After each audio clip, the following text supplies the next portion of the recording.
سب سے پہلے اللہ وحدہ لا شریک کی پاک بارگاہ میں دعا گو ہوں اللہ اپنے حبیب کے صدقہ حق اور سچ کہنے کی توفیق عطا فرمائے۔ جو آیات مقدسات تلاوت کرنے کا شرف حاصل کیا ہے، اللہ صحیح ترجمہ اور تشریح کرنے کی توفیق عطا فرمائے۔ آپ کو مجھے سننے کے بعد اللہ تعالیٰ اس پر عمل کی توفیق نصیب فرمائے۔ حق اور باطل کے درمیان جنگ ازل سے ہی شروع ہے۔ جس وقت حضرت انسان کو متعارف کروایا گیا، اسی دن سے حق اور باطل کی جنگ شروع ہو چکی ہے، اور یہ تا روز حشر یہ جنگ جاری رہے گی۔ اس کی مختلف صورتیں ہو سکتی ہیں، مختلف ادوار میں، مختلف شکلوں میں یہ جنگ جاری رہتی ہے۔ آج بھی یہ جنگ جاری ہے، ماضی میں بھی رہی۔ ایک اس کی صورتیں فزیکلی جنگوں کی ہیں، جس طرح اسلام کی سب سے پہلی جنگ غزوہ بدر ہے۔ مشرکین اور مسلمانوں کے درمیان ہجرت کے دوسرے سال ماہ رمضان المبارک کی 17 تاریخ کو، کون سی تاریخ کو؟ 17 تاریخ کو۔ آج کیا تاریخ ہے رمضان کی؟ 16۔ آج 16واں روزہ ہے نا جی۔ کل یعنی کہ کل کے دن 17ویں رمضان المبارک کو، جمعۃ المبارک کے دن، آج 16ویں رمضان کو جمعہ آیا ہے، اس دن 17ویں رمضان کو جمعہ تھا۔ یہ عظیم معرکہ ہوا۔ صبر و استقلال، توکل کے اعلیٰ پیکر اہل ایمان تائید الہیہ کی بدولت کامیابی اور کامرانی سے ہمکنار ہوئے، اور اس واقعے کو اللہ تعالیٰ نے قرآن پاک میں یوں ارشاد فرمایا: اعوذ باللہ من الشیطان الرجیم، بسم اللہ الرحمن الرحیم، وَلَقَدْ نَصَرَكُمُ اللَّهُ بِبَدْرٍ وَأَنْتُمْ أَذِلَّةٌ فَاتَّقُوا اللَّهَ لَعَلَّكُمْ تَشْكُرُونَ إِذْ تَقُولُ لِلْمُؤْمِنِينَ أَلَنْ يَكْفِيَكُمْ أَنْ يُمِدَّكُمْ رَبُّكُمْ بِثَلَاثَةِ آلَافٍ مِّنَ الْمَلَائِكَةِ مُنْزَلِينَ بَلَىٰ إِن تَصْبِرُوا وَتَتَّقُوا وَيَأْتُوكُم مِّن فَوْرِهِمْ هَٰذَا يُمْدِدْكُمْ رَبُّكُمْ بِخَمْسَةِ آلَافٍ مِّنَ الْمَلَائِكَةِ مُسَوِّمِينَ۔ یہ قرآن پاک کی سورہ آل عمران کی 123 سے 125 آیات بینات ہیں۔ ارشاد باری تعالیٰ: یقیناً اللہ تعالیٰ نے بدر میں تمہاری مدد کی جب تم بالکل بے سر و سامان تھے۔ اللہ سے ڈرو کہیں تم شکر گزار ہو۔ جب اے محبوب تم مسلمانوں سے فرما رہے تھے، کیا تمہیں یہ کافی نہیں کہ تمہارا رب تمہاری مدد کے لیے 3000 فرشتے اتار دے؟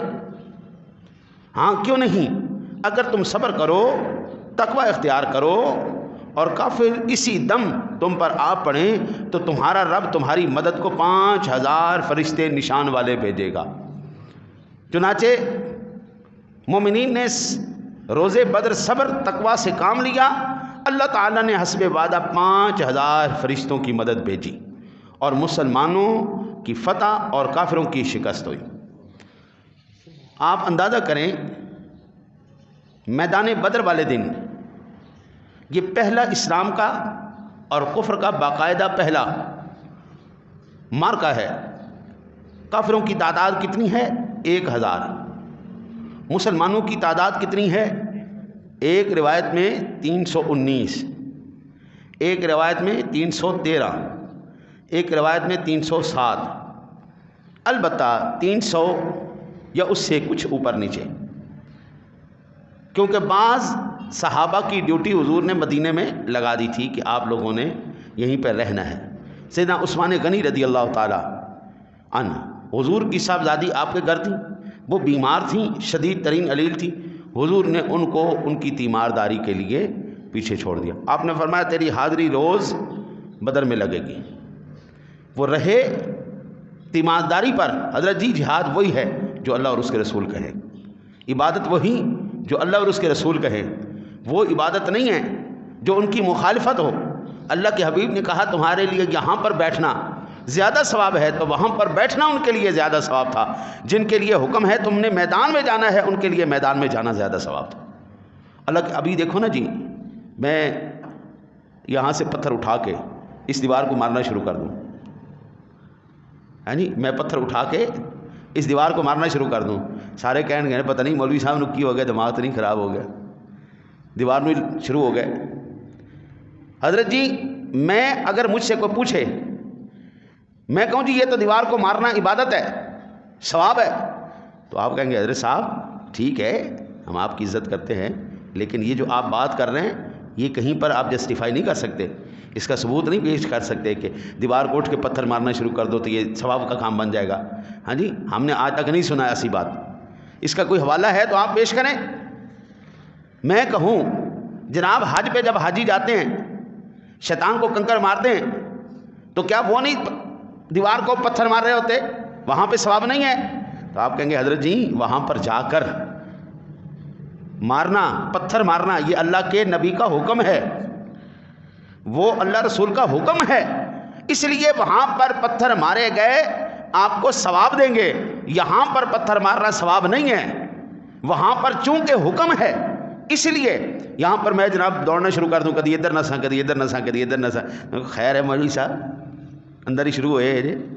ہاں جی, تو میں کہوں جناب صفا مروہ پہ بھی تو لوگ دوڑتے ہیں, آپ کہیں گے حضرت جی ادھر تو اللہ رسول کا حکم ہے, اتنے تو نہیں نا, یہاں تو منع کیا گیا ہے بھائی مسجد میں دوڑنا نہیں, اطمینان کے ساتھ آؤ, جماعت بھی کھڑی ہے ذرا اطمینان کے ساتھ آؤ, وقار کے ساتھ آؤ, نماز کے ساتھ ملو. ہیں جی یہ تو اللہ رسول کا حکم ہے اس لیے وہاں پر دوڑنا ثواب ہے. وہ اگرچہ بیت اللہ ہے, اگرچہ حرم شریف ہے, لیکن وہاں پر دوڑنا بھاگنا یہ اللہ رسول کا حکم ہے, اس لیے وہاں پر دوڑنا بھاگنا بھی ثواب ہو گیا. جو یہاں پر گناہ ہے وہاں ثواب ہو گیا. یہاں پر پتھر مارنا گناہ ہے تو مسجد کی توہین کر رہا ہے, مسجد کو نقصان پہنچا رہا ہے. یہاں پر گناہ ہے, بے ادبی ہے, وہاں پر وہی پتھر مارنا ثواب کا سبب ہو گیا, کیونکہ وہاں اللہ رسول کا حکم ہے. ہم یہ نہیں کہہ سکتے کہ جو نو مارے وہ بزدل ہے جی, ڈر گیا جی, ڈر گیا, پتھر نہیں مارے, پتھر نہیں مارے. یار ڈرنا کیا, اللہ رسول نے جو حکم دے دیا بس بات ختم. لوگ حضرت عثمان غنی رضی اللہ تعالیٰ عنہ کے کردار پر انگلیاں اٹھاتے. میں ان سے کہتا ہوں بابا جی عبادت وہی جو اللہ رسول کہیں, جو اللہ رسول نے کہہ دیا وہی عبادت ہے. آپ کو حضرت جی اللہ رسول پتھروں کی عبادت سے, پوجا سے کھینچ کے پیچھے لے کے آئیں. سارا ہندو معاشرہ تھا, 360 بت جن کی عبادت کرنے والے وہاں پہ موجود تھے. اللہ رسول نے وہاں سے کھینچ کر آپ کو پیچھے کیا ہے. اتنی بتیاں, اتنے بت, ان سے جان چھڑا کر ہن کوئی کہے تسی تے کعبے نو وہ اتنا بڑا بت بنا کے, کعبے کی دیوار وہ کمرہ بنا کے اور اس کی طرف منہ کروا دیا ہے. ہاں جی انہیں کو بتوں کو جان چھڑا کے ایڈا بڑا بت سامنے رکھ دیتا ہے. ہم کہیں گے عقل کا علاج کرواؤ, یہ بات اب وہی جو اللہ رسول کہے. ہم کعبے کو سجدہ نہیں کرتے, ہم سجدہ کل بھی اللہ کو کرتے تھے, ہم سجدہ آج بھی اللہ کو کرتے. یہ کعبے کی سمت اللہ کے حبیب نے کہہ دیا ہے, لہذا اس طرف, اس سمت کی طرف منہ کر کے نماز پڑھنا ہر مسلمان کے لیے اب عبادت بن چکا ہے, کیونکہ یہ اللہ رسول کا حکم. سامنے پتھر رکھ کے ہندو بھی عبادت کرے اور سامنے مقام ابراہیم لا کے تو بھی عبادت کرے, وہاں پر نفل پڑھے, تو تیرے میں اور ہندو میں فرق کیا ہو گیا؟ ہاں جی, اور یہاں پر وہ گنگا جمنا کا پانی پئیں اور وہ اس کو متبرک سمجھے, تو وہاں پر جا کے آب زمزم پیے اور اس کو متبرک سمجھے. ادھر بھی پانی ہے, ادھر بھی پانی ہے, ادھر بھی پتھر ہے, ادھر بھی پتھر ہے. ہم یہ کہنے پر مجبور ہیں چپ کر رہے, ادھر اپنا نفس شامل ہے, ادھر اللہ رسول کا حکم شامل ہے. وہ اگر مقام ابراہیم ہے تو وہاں پر اللہ کے حبیب نے نماز پڑھی ہے, تو ہم وہاں پر پڑھ رہے ہیں. وہ آب زمزم ہے وہ بھی پانی ہے, وہ بھی پانی, دونوں بالکل ایک جیسے ہیں, لیکن اس پانی کو لب مصطفیٰ نے چھو لیا ہے. اس پانی کو اللہ کے نبی کے قدموں کا فیض حاصل ہے، اس لیے بھائی ہے وہ بھی پانی لیکن بالکل الگ ہے۔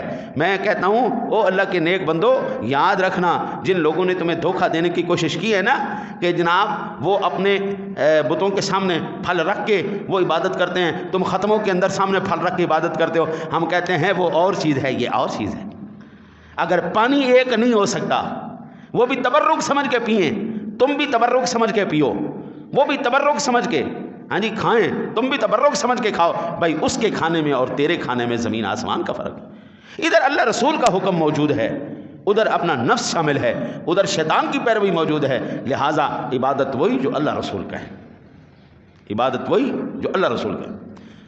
سامعین ذوی الاحترام والاحتشام، اللہ وحدہ لا شریک نے ایک مقام پر ارشاد فرمایا اذ تستغیثون ربکم فاستجاب لکم انی ممدکم بألف من الملائکۃ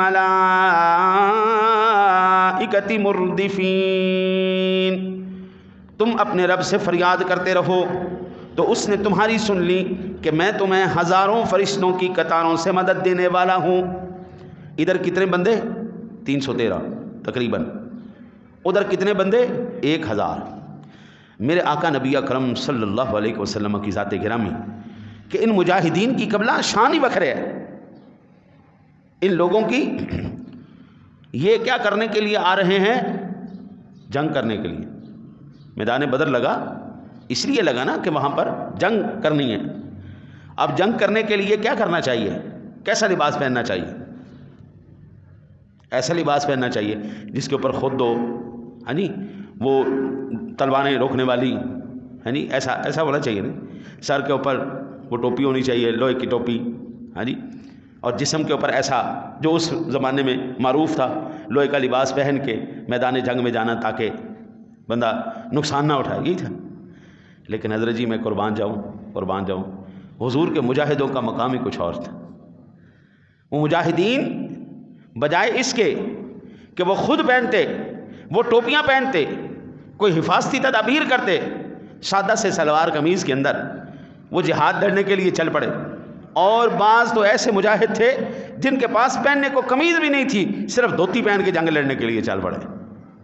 ہاں جی حضرت جی آپ اندازہ فرمائیں صحابہ کرام علیہم رضوان لڑنے کس کے ساتھ جا رہے ہیں؟ کفار کے ساتھ، جن کے پاس اسلحے کی بے شمار کھیپ موجود ہے، بھرمار موجود ہے، جن کے پاس اونٹ بھی موجود ہیں، جن کے پاس گھوڑے بھی موجود ہیں، جن کے پاس تلواریں بھی موجود ہیں، جن کے پاس تیر بھی موجود ہیں، ہر ایک ساز و سامان، ہر ایک جناب اعلیٰ سے اعلیٰ چیز ان کے پاس موجود ہے۔ صحابہ کرام علیہ رضوان کے پاس کیا تھا؟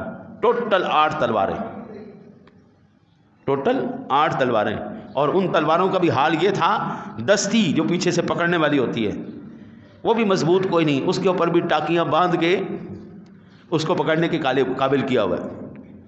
8 تلواریں 6 گھوڑوں کے ساتھ۔ حضرت جی جنگ کس سے لڑنے آ رہے ہیں؟ 1000 کافر کے ساتھ، جس کے پاس ہر چیز موجود ہے۔ اللہ اکبر، اللہ اکبر۔ کافر جب بھی جنگ کرے گا وہ ہمیشہ ہمیشہ ہتھیاروں کے اوپر تکیہ کرے گا۔ ایمان والا جنگ لڑے گا، وہ میدان جہاد میں آئے تو کیوں آئے، وہ 8 تلواریں لے کے آئے تو کیوں آئے، وہ دھوتیاں پہن کے آئے تو کیوں آئے، وہ پیدل چل کے آئے تو کیوں آئے؟ کیونکہ وہ جانتے تھے ہمارے ساتھ اللہ اور اس کے رسول ہیں۔ صحابہ جانتے تھے جو دنیا کی سب سے سپریم پاوریں ہیں وہ دونوں ہمارے ساتھ ہیں، یہ تو پھر بھی ہم 8 تلواریں لے کے آ گئے ہیں، اللہ رسول اس کے بھی محتاج کوئی نہیں۔ وہ بڑے سے بڑے لشکروں کو چھوٹے چھوٹے پرندوں سے مروا دیتا ہے۔ میرے آقا نبی اکرم صلی اللہ علیہ وسلم نے جس وقت یہ بے سر و سامانی دیکھی، کپڑے بھی کوئی نہیں، ہتھیار بھی کوئی نہیں، صحابہ کرام علیہم رضوان کے جذبے کو دیکھا، یہ بے سر و سامانی کا سامان دیکھا تو میرے سونے کملی والے نے دعا فرمائی، اللہم انہم جفات فاحملہم، اللہم انہم عرات فاکسہم، اللہم انہم جعاع فاشبعہم۔ اے اللہ یہ لوگ پیدل ہیں، ان کے پاس کوئی سواری نہیں، مولا تو ان کو سواریاں عطا فرما۔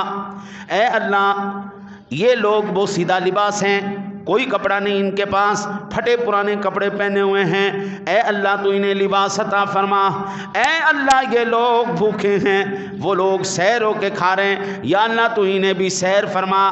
اللہ وحدہ لا شریک نے سامعین ذوی الاحترام والاحتشام میدان بدر میں لوگ آئے تو پیدل تھے، لیکن جب صحابہ جا رہے تھے اللہ نے دو دو سواریاں عطا فرمائی تھیں۔ آئے تو وہ پیدل تھے لیکن دو دو سواریوں کے مالک ہو کے جا رہے تھے، آئے تو وہ بوسیدہ کپڑوں میں تھے لیکن جناب وہ نئے نئے کپڑے ساتھ لے کے جا رہے تھے، آئے تو وہ خالی پیٹ تھے لیکن سیر ہو کر واپس جا رہے تھے۔ سامعین ذوی الاحترام، حفیظ جالندری نے بڑے خوبصورت انداز میں اس کو اپنے اشعار کے اندر ڈالا۔ حفیظ جالندری کہتا ہے فضائے بدر کو ایک آب بیتی یاد ہے اب تک، یہ وادی نعرہ توحید سے ہے اب تک، یہ وادی نعرہ توحید سے آباد ہے اب تک، تھے ان کے پاس 2 گھوڑے 6 زرہیں اور 8 شمشیریں، پلٹنے آئے تھے یہ لوگ دنیا بھر کی تقدیریں، نہ تیغو تیر پر تکیہ، نہ خنجر پر نہ بھالے پر، بھروسہ تھا تو ایک سادہ سی کملی والے پر۔ ہاں جی حضور آپ اندازہ کریں نا جی، سادہ سی بات ہے بھائی، 8 تلواروں کے ساتھ کون لڑنے کے لیے آتا ہے؟ وہ بھی اس وقت جب آگے سپر پاور کھڑی ہے، اس وقت کی پیسہ ان کے پاس، سامان ان کے پاس، ہمتیں ان کے پاس، پیٹ ان کے بھرے ہوئے، کپڑے ان کے شاندار، اور ادھر بھائی تلواروں کی دستیوں کے اوپر بھی ٹاکیاں چڑھا کے وہ لوگ وہاں پر لڑنے کے لیے سادہ لفظوں میں مرنے کے لیے آ گئے بھائی، سادہ لفظوں میں۔ لیکن وہ یہ جانتے نہیں تھے کہ بھائی موت اور زندگی یہ کس کے ہاتھ میں؟ اللہ کے، اور یہ اللہ کے ہاتھ میں ہے۔ اب اللہ کا وہ نائب دنیا میں، وہ خلیفہ، وہ محبوب ان صحابہ کے ساتھ ہے بھائی، جدھر اشارہ ابرو ہوگا بات ادھر ہی ہونی ہے نا جی۔ سامعین ذوی الاحترام، مسلم شریف کے اندر ہے روز بدر تاجدار رسالت صلی اللہ علیہ وسلم نے مشرکین کو ملاحظہ فرمایا، تعداد میں 1000 ہیں، اور آپ نے اصحاب 319، بعض روایات میں 313، تو حضور نبی اکرم صلی اللہ علیہ وسلم نے اپنے مبارک ہاتھ پھیلا کر اللہ سے دعا کی۔ میرے آقا نبی اکرم صلی اللہ علیہ وسلم نے دعا فرمائی، اللہم انجز لی ما وعدتنی، اللہم آتی ما وعدتنی، اللہم انکا ان تہلک هذه العصابة من اہل الاسلام لا تعبد فی الارض۔ اللہ اکبر۔ بعض جی نا جی حضرت جی باتیں بڑوں کو ہی اچھی لگتی ہیں، بعض باتیں صرف حضور کا ہی خاصہ تھیں کہ صرف سن نبی کر گئے۔ یہ دعا ان میں سے ایک دعا ہے جو صرف حضور کو جچتی تھی اور حضور کے سوا کسی کی جرات نہیں یہ الفاظ کہہ جائے۔ یہ الفاظ کیا ہیں؟ اے اللہ تو نے مجھ سے وعدہ فرمایا ہے اس سے پورا کر، الہی جو تو نے مجھے وعدہ عنایت فرمایا ہے اے اللہ وہ وعدہ پورا فرما، اگر تو اہل اسلام کی اس جماعت کو ہلاک کر دے، ہاں جی، اللہم انکا ان تہلک هذه العصابة من اہل الاسلام لا تعبد فی الارض، اے اللہ تو اگر اہل اسلام کی اس جماعت کو ہلاک کر دے تو زمین میں تیری عبادت کرنے والا کوئی بھی نہیں ہوگا۔ حضرت جی یہ صرف حضور کو بات جچتی تھی، ورنہ کیا اللہ تعالیٰ محتاج ہے کسی کا؟ اللہ تعالیٰ تو کسی کا محتاج نہیں ہے، لیکن اللہ کے حبیب یہ کہہ رہے ہیں حضرت جی یہ سونوں کو، یہ بڑوں کو یہ باتیں اچھی لگتی ہیں۔ اس وقت میرے کریم آقا جی علیہ الصلوۃ والسلام نے یہ دعا کی، حضرت سرور کائنات صلی اللہ علیہ وسلم اتنی شدت کے ساتھ یہ دعا کر رہے تھے، اتنی شدت کے ساتھ حضور کہ آپ کے کندھے مبارکوں کے اوپر جو کملی شریف تھی، وہ چادر شریف تھی، وہ بار بار گر جاتی تھی۔ صدیق اکبر پھر اٹھاتے، پھر آپ کے کندھوں پر رکھتے، پھر اٹھاتے۔ آپ نے عرض کی یا رسول اللہ، یا نبی اللہ، آپ اتنے پریشان نہ ہوں آقا جی، اللہ وحدہ لا شریک کبھی بھی میرے محبوب آپ کو خالی نہیں چھوڑے گا۔ آپ کی مدد فرمائے گا، اللہ ضرور مدد کرے گا۔ میرے رب کریم نے آیا مبارکہ نازل فرمائی، استستغیثون ربکم فاستجاب لکم انی ممدکم بألف من الملائکۃ مردفین۔ اللہ وحدہ لا شریک نے ارشاد فرمایا 1400 سال حضرت جی گزر چکے، لیکن اس کی یاد آج بھی مسلمانوں میں تازہ ہے۔ صدیوں بعد آج مقام بدر کفار مکہ کی شکست فاش اور مسلمانوں کی فتح و کامرانی کو یہ بیان کر رہا ہے۔ موجودہ دور میں مسلمانوں کے زوال اور کفار کے غلبے کی وجہ بھی یہی ہے۔ آج مسلمانوں کے پاس تمام وسائل موجود ہونے کے باوجود صرف بدر والا جذبہ موجود نہیں ہے۔ اس وقت کچھ بھی نہیں تھا حضرت جی، پلے کچھ بھی نہیں تھا، ایک ہی آسرا تھا اللہ اور اس کا رسول۔ ہم نے اس وقت اللہ اور اس کے رسول پر جنگ لڑی، اس وقت کی سپر پاور کے اوپر ہم غالب آ گئے۔ حضرت جی ایک وہ جو رپورٹیں تیار کرتے ہیں یہ ملکوں کی، اس ملک کو اتنے سالوں بعد یہ مقام ملے گا، اتنے سالوں بعد یہ مقام ملے گا، یہ اس مقام پہ آ جائے گا۔ ہمارے جو تجزیہ نگار تھے وہ ملک پاکستان کے بارے میں یہ کہتے تھے کہ اگر یہ اسی جذبے کے ساتھ آگے بڑھتا رہا تو 2030 تک دنیا معیشت کی سب سے بڑی ایک وہ ایٹم بڑی ایک بہت بڑی طاقت بن کے سپر پاور بن کے یہ ابھرے گا۔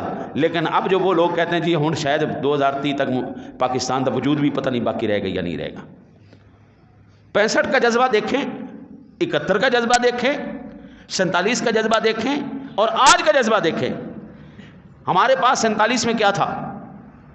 کیا ہم سپر پاور تھے؟ کیا ہمارے پاس بہت جدید اسلحہ تھا؟ ہمارے پاس مال دولت اسباب کچھ تھا؟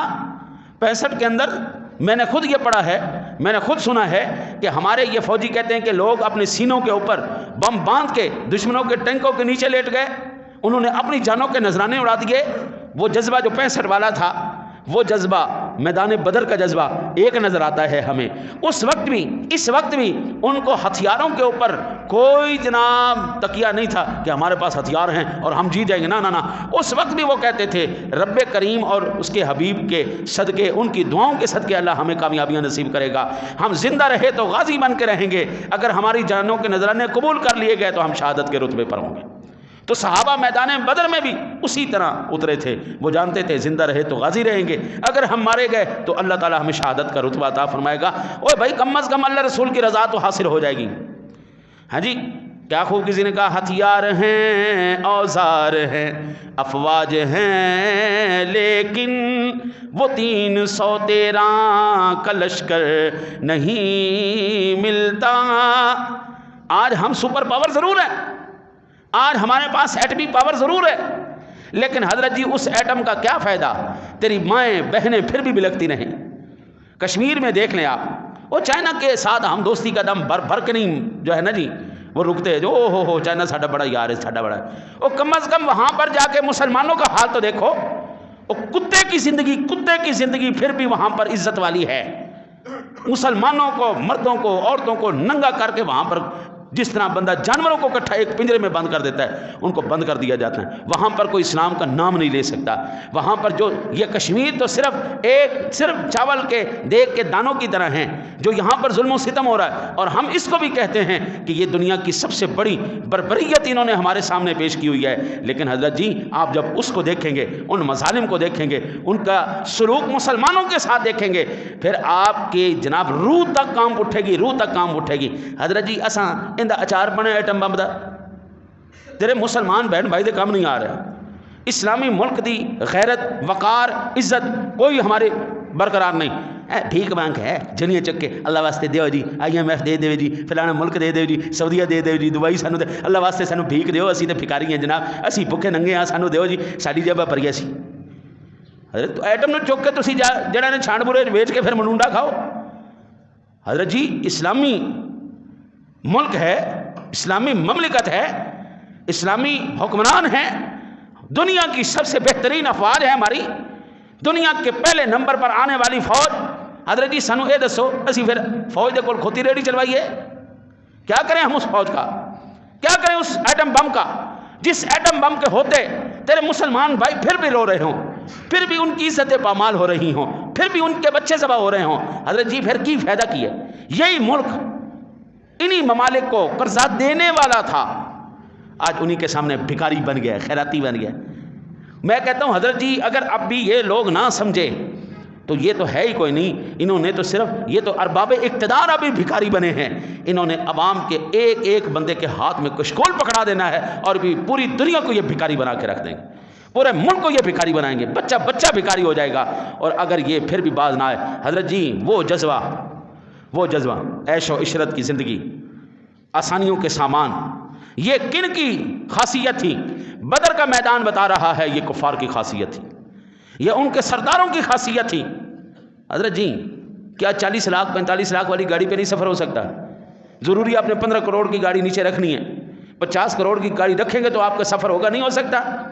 یہ عیاشیاں، یہ وہ تمام تن آسانیاں، یہ مسلمانوں کا کردار نہیں تھا۔ حضرت جی آپ بخاری شریف کو پڑھ کے دیکھیں، آپ مسلم شریف کو پڑھ کے دیکھیں، قرآن پاک کو پڑھ کے دیکھیں، مدد کب آئی؟ جب ان کا توکل، ان کا یقین اللہ کی ذات پہ تھا، ان کے ساتھ اللہ کے رسول تھے، اللہ رسول کی مدد ان کے ساتھ تھی، ان کا ٹوٹل سامان۔ حضرت جی 8 تلواریں آپ لے کے آئیں، وہ بھی ٹوٹی پھوٹی، اور 1000 بندے کے ساتھ آپ جنگ کر، سادہ سے لفظوں میں اٹھ کے کہا نال 4 بندے لے لواں کہ میں انڈیا میں جناب حران چلنا، ساری دنیا کی کہے کہ مولوی دا دماغ خراب ہو گیا، تین پتہ نہیں وہ ایٹمی پاور ہے، تین پتہ نہیں اندر کول گولیاں نے، بندوقاں نے، اندر کول جہاز نے، اندر کول ہیلی کاپٹر نے۔ میں کہا پھر کی ہویا، میں پھر بھی لڑاں گا۔ بات یہی تھی اس دن میدان بدر والے دن، یہی کیفیت تھی۔ ایک بندہ اٹھ کے کہے جی میں جناب انڈین میں حران چلا، میں امریکن میں حران چلا۔ اس وقت کی سپر پاور کو ہرانا یہ خام خیالی تھی۔ وہ لوگ اپنے ساتھ ناچنے والی لے کے آئے، وہ لوگ تو تفریحاً وہاں پہ آئے تھے کہ آج ہم تماشا دیکھیں گے، ان کو جناب آج ہم مزہ چکھائیں گے، ان کو ہم مسل کے رکھ دیں گے، ان کی جرت ہمارے ساتھ یہ مقابلہ۔ لیکن حضرت جی کایا پلٹنے والی ذات بھی اللہ کی ہے، قوت پیدا کرنے والی بھی ذات اللہ کی ہے۔ چھری کی دھار کے اندر کاٹنے کی طاقت کس نے پیدا کی؟ اللہ نے پیدا کی۔ اللہ وہی طاقت، جب وہی چھری اسماعیل کی گردن پر چلتا ہے وہ دھار کو کھینچ لیتا ہے، ہوتی وہی چھری ہے جس کا کام کاٹنا ہے، لیکن اللہ کہتا ہے یہاں پر میری مرضی نہیں، تو نے نہیں چلنا جناب۔ وہ چھری چلا چلا چلا چلا کے بندہ تھک جاتا ہے، لیکن میرے رب کی مرضی نہیں ہے نا جی، کیونکہ اس کی دھار میں کاٹ پیدا کرنے والا اللہ ہے نا جی، بم کے اندر تباہی پیدا کرنے والا اللہ ہے نا جی۔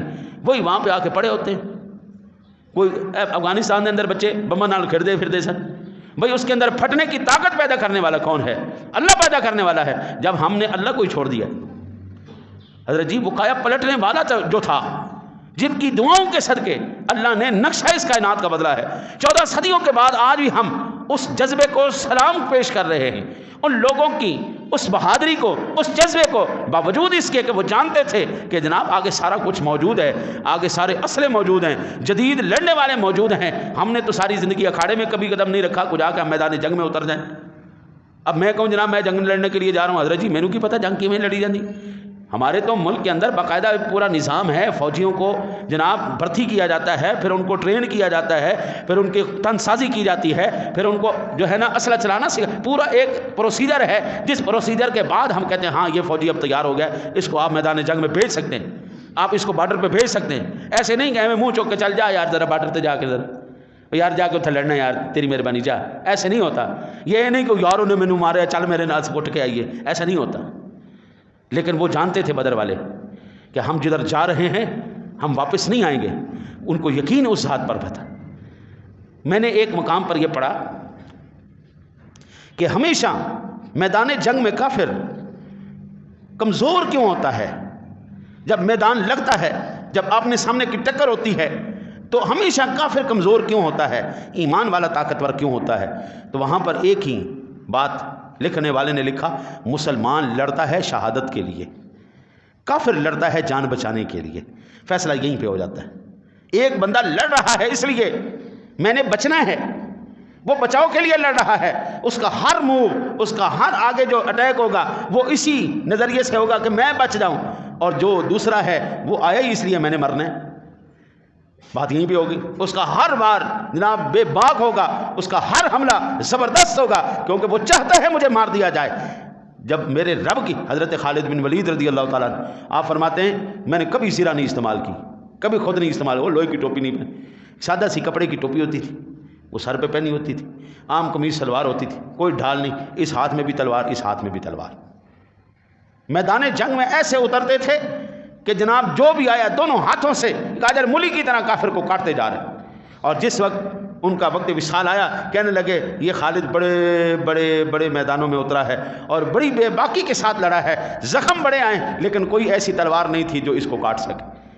وہ کیسے کاٹ دیتی؟ تجھے تو میرے مصطفیٰ نے سیف اللہ کا لقب دیا تھا، تجھے تو اللہ کی تلوار کا لقب ملا تھا، تو کیسے ختم ہو جاتا، تو کیسے ٹوٹ جاتا؟ رب کی تلوار ٹوٹا نہیں کرتی، رب کی تدبیریں ضائع نہیں جاتی، اس کی تدبیر ہمیشہ کامیابی ہوتی۔ میرے آقا نبی اکرم صلی اللہ علیہ وسلم جب میدان بدر میں گئے نا جی، تو اب ظاہری بات ہے حالات کیسے تھے، اس وقت کیفیت کیا تھی۔ میرے کریم آقا جی علیہ الصلوۃ والسلام نے ساروں کو اکٹھا کیا۔ میرے آقا نبی اکرم صلی اللہ علیہ وسلم کے ہاتھ مبارک میں چھوٹی سی چھڑی تھی۔ آقا جی نے فرمایا ھذا مصرع فلان، میرے صحابہ پریشان نہیں ہونا، یہ جو میں نشان لگا رہا ہوں یہ نشان، یہاں پہ فلاں کافر مرے گا، یہاں پہ فلاں کافر مرے گا، یہاں پر فلاں کافر مرے گا۔ صحابہ کہتے ہیں ہمیں خدا کی قسم یقین تھا کہ جہاں جہاں پر حضور نے نشان لگایا ہے اپنے یاروں کا حوصلہ بڑھایا ہے یہ اسی طرح ہوگا۔ کہتے ہیں اگلے دن جس دن وہ میدان کارزار لگا، رب کعبہ کی قسم ہے 1 انچ بھی اس نشان سے آگے پیچھے کوئی نہیں ہوا۔ نگاہ مصطفیٰ دیکھ رہی تھی بھائی، مارنا اور جو زندگی دینا یہ تو اللہ رسول کا کام ہے، یہ تو اللہ دیتا ہے، جس کو چاہتا ہے مار دیتا ہے، جس کو چاہتا ہے زندگی دیتا ہے۔ یخرج الحی من المیت والمیت من الحی، مردوں سے زندوں کو بھی پیدا کر دیتا ہے، وہ زندوں سے مردوں کو پیدا کرتا ہے۔ ہر روز رات کو ہمیں نیند کی صورت میں موت دیتے ہیں، صبح پھر زندگی دے دیتے ہیں۔ ایک دن پھر ایسا آتا ہے کہ وہ ہمیں سلا ہی دیتا ہے، ہاں جی، پھر کوئی ماں کا لال دوبارہ اٹھا نہیں سکتا۔ وہ جس کو مار دے کوئی زندہ نہیں کر سکتا، وہ جس کو زندہ کرے کو مار نہیں سکتا۔ بڑا اس دن بڑا خوبصورت جو ہے نا جی منظر پیش آیا۔ میرے آقا نبی اکرم صلی اللہ علیہ وسلم نے فرمایا ھذا مصرع فلان غدا انشاء اللہ، اللہ نے چاہا کل انشاءاللہ یہاں پر یہ کافر مرے گا، یہاں پر یہ کافر مرے گا۔ عرب کا جو سب سے خناس ترین انسان تھا، خناس ترین انسان ابو جہل، اس کو 2 بچوں نے مارا، معاذ اور معوذ نے، بڑے خوبصورت بچے تھے ابو جہل کو مارنے والے۔ اچھا جی، میرے آقا نبی اکرم صلی اللہ علیہ وسلم جس وقت ترتیب دے رہے تھے نا جی مجاہدین کو، تو ایک بچے کی عمر 9 سال تھی، ایک کی 10 سال تھی۔ جو 10 سال والا تھا وہ حضور کی بارگاہ میں آ گیا، یا رسول اللہ میں نے بھی جنگ لڑنی۔ حضور نے فرمایا تو بچہ ابھی ٹھہر جا، ابھی ٹھہرو، ابھی تمہارا وقت نہیں آئے گا، پھر ہم بعد میں۔ نہیں یا رسول اللہ جنگ لڑنی، جنگ لازمی لڑنی۔ حضور نے فرمایا تیرا قد بھی چھوٹا ہے، ویسے بھی تو بچہ ہے۔ یا رسول اللہ دیکھے نا جی وہ ساتھ، اچھا فرمایا جا فلانا ادھر جا کے کھڑا، اس کے ساتھ کھڑا۔ اب وہ جیسے بچے نہیں ایڑی اٹھا لیتے، ایڑی اٹھا کے حضور دیکھیں یہ دیکھیں یہ کتنا میرا برابر ہو گیا، برابر ہو گیا۔ اللہ تعالیٰ آج کے ہمارے نوجوانوں کو بھی یہی جذبہ جہاد نصیب فرمائے۔ یا رسول اللہ دیکھیں نا میرا کندھا برابر ہو گیا۔ حضور مسکرائے، فرمایا اچھا یار ٹھیک ہے یار چل۔ اب بڑا جب گیا نا، اب چھوٹے بھائی کو چھیڑے، دیکھی حضور نے میرے اجازت دیتی، دیکھی تم رہ گیا پیچھے۔ اب وہ گیا، یا رسول اللہ مجھے بھی اجازت دیں۔ فرمایا یار تو بہت ہی چھوٹا ہے، تجھے میں کیا اجازت دوں، تو بہت زیادہ چھوٹا ہے۔ یا رسول اللہ آپ نے اس کو اجازت دی تھی۔ فرمایا یار وہ کسی نہ کسی طرح پیمانے میں پورا آ گیا، بس ٹھیک ہے میں نے اس کو اجازت دے دی۔ عرض کی یا رسول اللہ صلی اللہ علیہ وسلم بات یہ ہے سنیں، جنگ جو ہے نا وہ قد سے نہیں لڑی جاتی، جنگ طاقت سے لڑی جاتی ہے۔ اس کی میری کشتی کرواؤ، اگر میں اس کو ہرا دوں تو یا رسول اللہ پھر میں اس سے زیادہ طاقتور ہوں، تو جنگ تو طاقت کے زور پر لڑی جاتی ہے، تو پھر آقا جی آپ مجھے بھی لے کے جائیں گے۔ میرے آقا نبی اکرم مسکرائے، فرمایا اچھا چل ٹھیک ہے یار چلو کشتی کرو۔ وہ کرنے لگے تو چھوٹا نا بڑے سے کہنے لگا یار بات سن، حضور نے تجھے تو سلیکٹ کر لیا ہے، اب تو ہار جائے یا جیت جائے دونوں صورتوں میں تو جائے گا، لیکن اگر تو ہار جاتا ہے تو یار میرا بھی کام بڑھ جائے گا، تو مہربانی کر دے یار، دیکھو پہ تھلے آئے اللہ بھائیوں کا ایسا جذبہ دے، اگر دوسرا بھائی تیرے گرنے کی وجہ سے اوپر جا سکتا ہے تو اپنے آپ کو جان بوجھ کے گرا لے۔ اللہ مسلمانوں کا ایسا جذبہ نصیب فرمائے۔ آج بھائیوں کو گرایا تو جاتا ہے، بھائیوں کو اٹھایا نہیں جاتا۔ آج بھائیوں کی عزت جو ہے پامال تو کی جاتی ہے، بھائیوں کی عزت بنائی نہیں جاتی۔ اللہ وہ جذبہ معاذ اور معوذ والا، وہ جو بدر کے میدان میں جذبہ تھا، اللہ تجھے مجھے وہ جذبہ نصیب کرے۔ وہ جب لڑنے لگے نا جی ہمیں تھوڑا بہت گھلے ملے تو پھر چھوٹے نے بڑے کو گرایا، اوپر بیٹھ گیا، کہنے لگے یا رسول اللہ یہ دیکھو میں جیت گیا، میں جیت گیا۔ حضور مسکرائے، فرمایا اچھا ٹھیک ہے یار چلو جاؤ۔ جب وہ میدان بدر میں آئے نا تو ایک صحابی رسول ہیں کہنے لگے کہ حضرت عبد الرحمن ابن عوف یہ وہاں پر موجود تھے، کہنے لگے چچا وہ لعین کدھر ہے؟ ابو جہل، وہ چھوٹے چھوٹے بچے ہیں، ایک 9 سال کا، ایک 10 سال کا. تو انہوں نے کہا تم نے کیا کرنا ہے؟ میں نے کہا جناب میں نے اس کو قتل کرنا ہے، ہم نے اس کو قتل کرنا ہے. مسکرا کے کہنے لگے بچوں ابو جہل تمہیں پتہ ہے کون ہے؟ انہوں نے کہا حضور ہمیں نہیں پتہ، ہمیں یہ نہیں پتہ وہ کون ہے کون نہیں، ہم اتنا جانتے ہیں وہ بغیرت جناب رسالت مآب صلی اللہ علیہ وسلم کو گالیاں نکالتا ہے، ہم اتنا جانتے ہیں. ہماری زندگی اس آخری سانس تک ایک ہی ہمارا مقصود ہے، وہ ابو جہل کو ڈھونڈ کے مارنا، کیونکہ اس نے جناب رسالت مآب صلی اللہ علیہ وسلم کو گالیاں دی ہیں. فرمایا اچھا چلو ٹھیک ہے، وہ دیکھو سامنے ابو جہل نظر آیا. وہ کہتے ہیں کہ باز کی طرح وہ دونوں بچے جھپٹے ہیں، اور ان 2 بچوں نے جناب اس وقت کے خناس کو، سب سے بڑے رذیل انسان کو مار گرایا. جب حضور کی بارگاہ میں حاضر ہوئے نا تو آقا جی نے فرمایا ابو جہل کو کس نے مارا ہے؟ انہوں نے کہا یا رسول اللہ ہم نے مارا ہے. فرمایا اچھا تمہارے پاس کوئی ثبوت ہے؟ یا رسول اللہ کیا ثبوت؟ ہم نے مارا ہے. فرمایا اچھا چلو تلواریں دکھاؤ. یار ننھی چھوٹی سی تلواریں وقت کے ابو جہل کو گرا رہی ہیں، وقت کے وہ خناس کو، 2 مجاہدوں کے، چھوٹے سے مجاہدوں کے جذبے نے بڑے بڑے پہاڑوں کو گرا. یعنی یوں کہیں کہ اس دن عقل کا کام ہی کوئی نہیں تھا میدان بدر میں عقل کا کام ہی کوئی نہیں تھا وہاں پر. حضور وہاں پر تو صرف عشق لڑ رہا تھا، ادری عقل ہے ہی کوئی نہیں سی. اوتھے عشق لڑ رہے سی، اوتھے جذبے لڑ رہے سن. اس دن تلواریں نہیں ٹکرائی تھی، اس دن جذبے ٹکرائے تھے، اس دن وہ ہمتیں ٹکرائی تھی، اس دن اللہ رسول کی غلامی ٹکرائی تھی. اور یہ خدا کی قسم جس دن اللہ اور اس کے رسول صلی اللہ علیہ وسلم کا جذبہ لے کر میدان جنگ میں جائیں گے تو پھر اللہ اسی طرح تاریخ رقم کرے گا. اللہ وحدہ لا شریک نے فرمایا وَلَقَدْ نَصَرَكُمُ اللَّهُ بِبَدْرٍ وَأَنْتُمْ أَذِلَّةٌ فَاتَّقُوا اللَّهَ لَعَلَّكُمْ تَشْكُرُونَ إِذْ تَقُولُ لِلْمُؤْمِنِينَ أَلَنْ يَكْفِيَكُمْ أَنْ يُمِدَّكُمْ رَبُّكُمْ بِثَلَاثَةِ آلَافٍ مِّنَ الْمَلَائِكَةِ مُنْزَلِينَ بَلَىٰ إِن تَصْبِرُوا وَتَتَّقُوا وَيَأْتُوكُم مِّن فَوْرِهِمْ هَٰذَا يُمْدِدْكُمْ رَبُّكُمْ بِخَمْسَةِ آلَافٍ مِّنَ الْمَلَائِكَةِ مُسَوِّمِينَ. میدان بدر کے اندر پھر تلوانے تیرے نہیں اترے. ادھر تو 1000 کافر تھا. میرے رب سونے نے کہا تم میرے نبی کے ساتھ کھڑے ہو، لو دیکھو صرف تمہاری تلواریں اشارہ کریں گی، صرف اشارہ کرے گی، ہم کافروں کی گردنوں کو اڑائیں گے.